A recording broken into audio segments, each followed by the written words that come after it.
terkait dengan undang-undang pengembangan dan penguatan sektor keuangan ini, biasa kemudian oleh masyarakat disebut dengan P2SK, ini sebenarnya menyangkut Omnibus Law, di mana nanti akan pengaturannya itu mengenai industri dan regulatornya.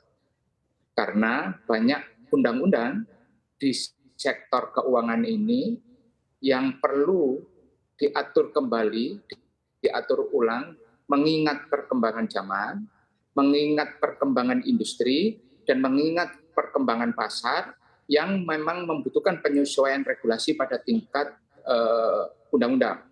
Salah satu yang menarik adalah dengan banyaknya kasus gagal bayar pada sektor asuransi, sementara amanat Undang-Undang Nomor 20 Tahun 2014 tentang Undang-Undang Asuransi, itu di pasal 53 jelas ada beberapa pasal di situ, ada 3 pasal yang mengamanatkan tentang perlindungan terhadap pemegang polis asuransi.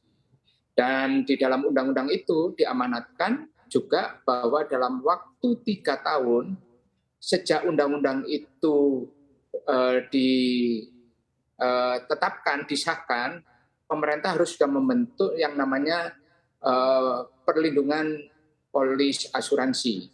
Nah, di dalam amanat undang-undang itu juga disebutkan bahwa perlindungan lembaga penjamin polis, perlindungan polis itu harus diatur di dalam undang-undang. Lah, kita sudah menunggu sangat lama terhadap inisiasi pemerintah. Karena amanat undang-undang ini adalah amanat undang-undang yang harus dijalankan oleh pemerintah. Di mana di situ diatur dengan undang-undang di pasal 2-nya, di pasal 3-nya dikasih waktu dalam waktu 3 tahun. Nah, dengan banyaknya, artinya apa? Kalau undang-undang itu berlaku 2014, maka ada waktu sampai 2017. Atau minimal kalau memang ada lambat proses transisi dan sebagainya itu 2018.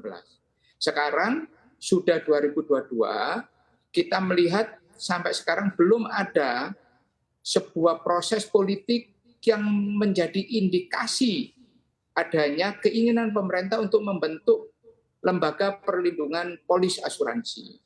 Maka kami di DPR, ketika kami mempunyai inisiasi menggunakan hak untuk mengatur penguatan dan pengembangan sektor keuangan, maka itu kita masukkan. Dalam rangka apa?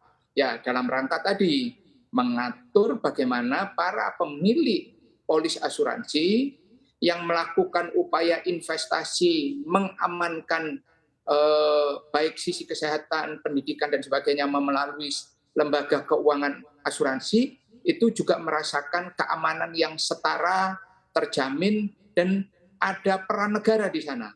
Nah, ini menjadi sebuah kunci nanti bagaimana untuk mengakselerasi pemerintah kemudian menjalankan amanat undang-undang ini. Ini adalah sebuah inisiasi DPR, mengingat kami selama ini menjadi beban tumpuan, beban harapan bagi masyarakat, karena ketika masyarakat tidak dibayar polisnya oleh asuransi, ada asuransi yang gagal melakukan kewajibannya, melakukan pengaduan kepada OJK, lembaga yang dibentuk juga oleh undang-undang untuk melakukan perlindungan konsumen, ternyata ini ada sebuah sirkulasi, ada sebuah mata rantai, ada sebuah change yang memang sepertinya terputus, yaitu apa? Lembaga penjaminannya, penjaminan polis. Selama ini ketika kita menghadapi sebuah krisis ekonomi yang sangat berat di sektor keuangan karena pandemi, perbankan orang boleh mengalami sebuah situasi yang lebih nyaman, mengalami situasi keterjaminan, tetapi tidak di sektor asuransi. Lah, berdasarkan apa yang kami alami di DPR, berdasarkan apa yang kami pertimbangkan yang menjadi aspirasi masyarakat dan yang terjadi di lapangan, maka bagi kami lembaga penjamin polis asuransi ini menjadi sebuah keniscayaan yang harus segera terwujud. Nah, sekarang lembaganya kemana? Kami saat ini sudah mempunyai lembaga penjamin simpanan untuk perbankan. Nah, kami melihat lembaga ini bisa diberi tambahan mandat baru mengenai penjaminan. Sekarang tinggal seperti apa asuransi yang diberikan penjaminan. Polis yang bermodel apa, dengan rating perusahaan asuransi seperti apa, sehingga nanti resiko-resikonya bisa diukur. Kemudian penjaminan yang seperti apa yang bisa diberikan oleh lembaga ini. Apakah yang orang baru bayar sekali atau sudah bayar setahun, polis sudah berjalan berapa tahun. Nah, inilah nanti yang akan dirumuskan. The devil is in detail.